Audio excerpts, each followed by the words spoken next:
aside from Native Americans, Indians, as they call themselves, everybody else is an immigrant.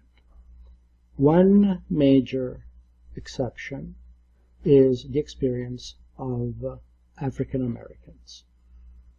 They did not volunteer to come to the country. They were brought by force in the conditions that we all know. Thus, it might seem that the discourse of immigration and integration and so forth would automatically exclude such a significant portion of not simply the student body, but just America in general. But that is not the case. Because in my research I found something very interesting, that within the African American community there is the consciousness of what is called the Great Migration. The Great Migration is the process of migration from the southern states toward the northern industrial states. It started in the 30s, so approximately 70 years after the end of slavery and the end of the Civil War, and it continued until full industrialization was achieved in the 60s approximately. This mass migration is very similar culturally to internal mass migration, is very similar culturally to the migration of large groups of people who shared a language, ethnic identity, experience, social structure to this country.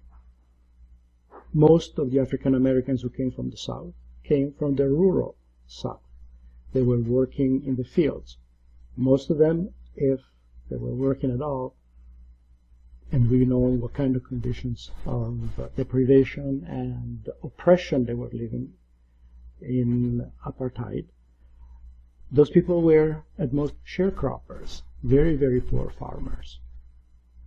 They found their way north with the process of industrialization that was pushed and accelerated by World War II, which started in 1939 in Germany, and which the United States joined in 1941. But the process of industrialization had started earlier, and with the mobilization of a very large army, a lot of workers, able-bodied young men, became engaged in the war, opening up a lot of jobs in factories, primarily for the war effort. And these jobs were filled by African Americans coming from the South. They also escaped, as I said, conditions of social isolation and social oppression. And the cultural experience of leaving the only place that they knew, historically and collectively, and move to another country, literally, although with the same language more or less, was very similar to what other populations had experienced. And I'm going to share with you two things.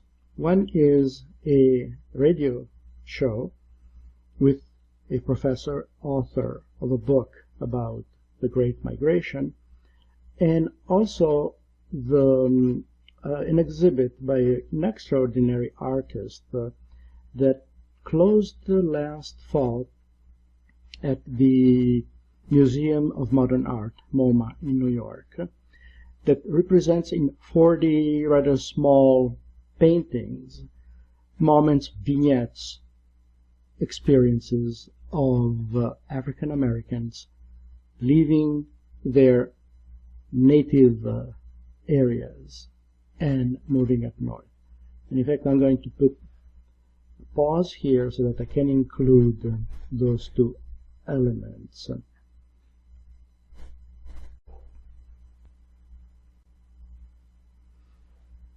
Recorder is recording. Okay.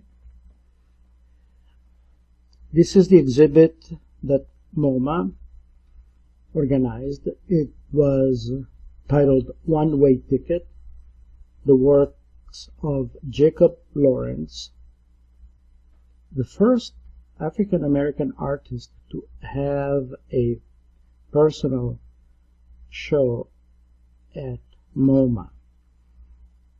This is the migration series, and we'll see very quickly, well, not very quickly, I will have a separate file with the entire collection of the tablets, the paintings, these rather small paintings that he did.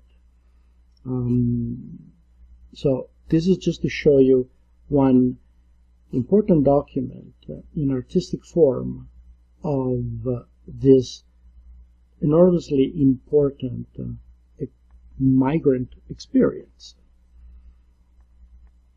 And I'm going to stop here, and I'm going to play a few lines of the interview, the radio show, also on the topic.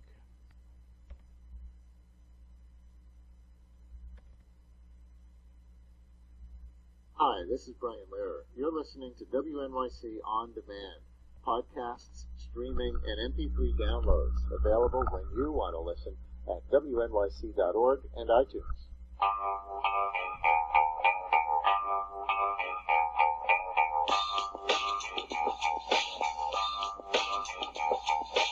Brian.